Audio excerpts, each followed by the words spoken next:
Assalamualaikum warahmatullahi wabarakatuh. Hamdan wa syukran lillah, amma ba'du.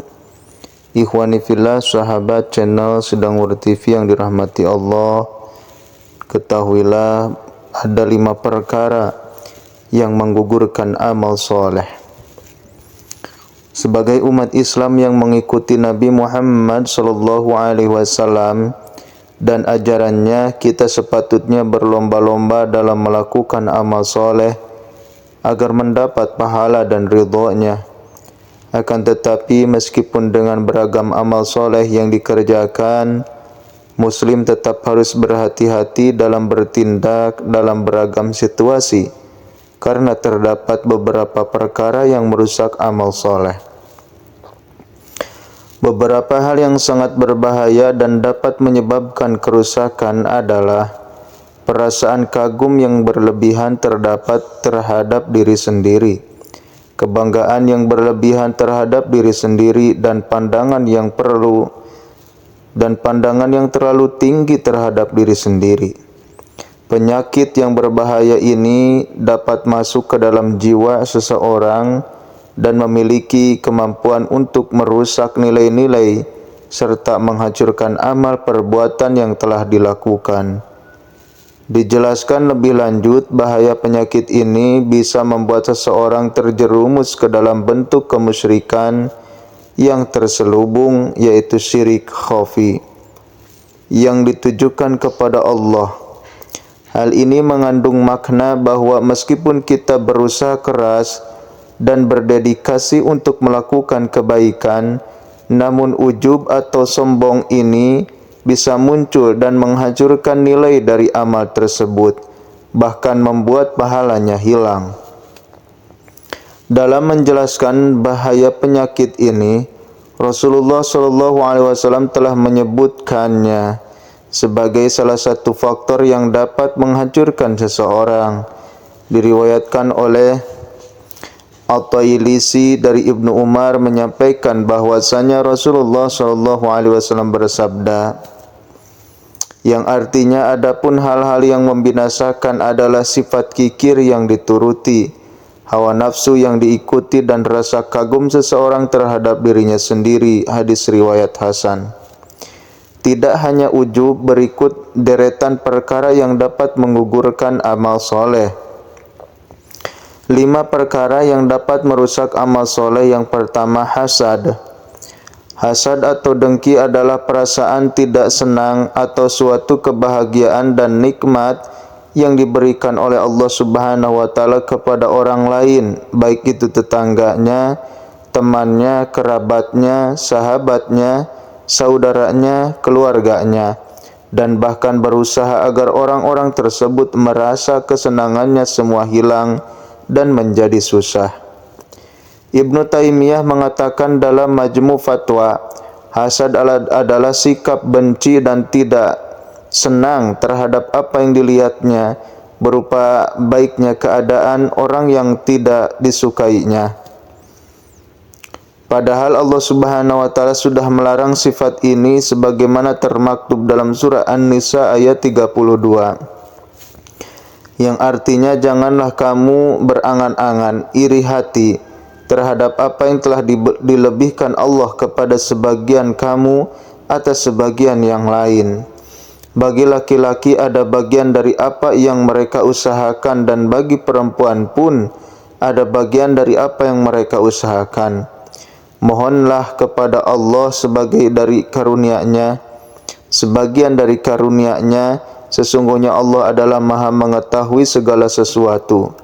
Rasulullah SAW melarang umatnya untuk berbuat hasad karena menjadi penyebab terhapusnya amal kebaikan. Dari Abu Hurairah radhiyallahu anhu, Rasulullah SAW bersabda, hindarilah kamu daripada hasad, karena hasad itu memakan segala amal kebajikan, bagaikan api memakan kayu bakar. Hadis riwayat Abu Daud. Yang kedua, marah. Sikap pemarah dan emosi merupakan sikap negatif yang wajib dijauhi, karena sikap marah tersebut dapat berujung pada gugurnya amal-amalan sahih, amal-amalan yang sahih yang kita lakukan. Allah Subhanahu wa taala berfirman dalam surat Al-Imran ayat 133 sampai 134 yang artinya, dan bersegeralah kamu kepada ampunan dari Tuhanmu dan kepada surga yang luasnya seluas langit dan bumi yang disediakan untuk orang-orang yang bertakwa, yaitu orang-orang yang menafkahkan hartanya baik di waktu lapang maupun sempit, dan orang-orang yang menahan amarahnya dan memaafkan kesalahan orang. Allah menyukai orang-orang yang berbuat kebajikan. Yang ketiga, ghibah. Ghibah atau bergunjing adalah salah satu akhlak tercela dalam Islam. Pasalnya, orang yang digunjingkannya tidak hadir dan terlibat dalam pembincangan, sehingga yang bersangkutan tidak bisa membela diri. Sebagaimana pahala amal soleh daripada pelaku ghibah akan dipindah untuk orang yang digunjingkan tersebut. 3 orang sholat, begitu selesai ngobrolnya dengan sifat buruk atau menggibahkan, maka pahala 3 orang itu dipindahkan ke orang yang dicaci seketika. Yang keempat, zalim. Perbuatan zalim apalagi yang dilakukan secara terus-menerus merupakan perbuatan yang sangat dimurkai Allah Subhanahu wa taala. Apabila seseorang melakukan perbuatan zalim, maka sesungguhnya ia sedang berada pada kondisi di mana Allah akan mengabulkan doa-doa orang yang dizaliminya, sehingga ia akan mendapatkan dosa dan tidak akan diterima setiap amal ibadahnya. Bahkan dalam hadis disebutkan bahwa orang zalim adalah orang yang bangkrut pada hari kiamat kelak karena gugurnya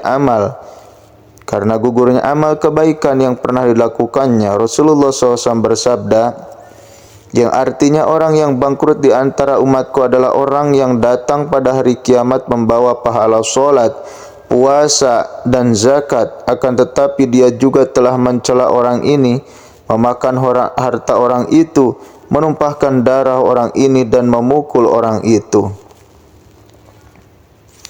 Lantas orang yang dizalimi ini diberikanlah kebaikan-kebaikannya untuk orang yang dizalimi yang ini. Diberikan pula kepada korban kezaliman yang lain, hingga apabila kebaikannya telah habis sedangkan kezalimannya belum semua terbayar, maka sebagian dosa-dosa orang-orang yang dizalimi akan dipikulkan kepadanya, lalu dia dilempar ke dalam neraka. Hadis riwayat Muslim. Yang kelima, panjang angan-angan. Ketika seseorang merasa apa yang dicita-citakan dan diharapkannya tidak dapat terlaksana atau tidak bisa didapatkannya, maka bila ia tidak bersyukur, maka ia akan merasa kecewa dan putus asa.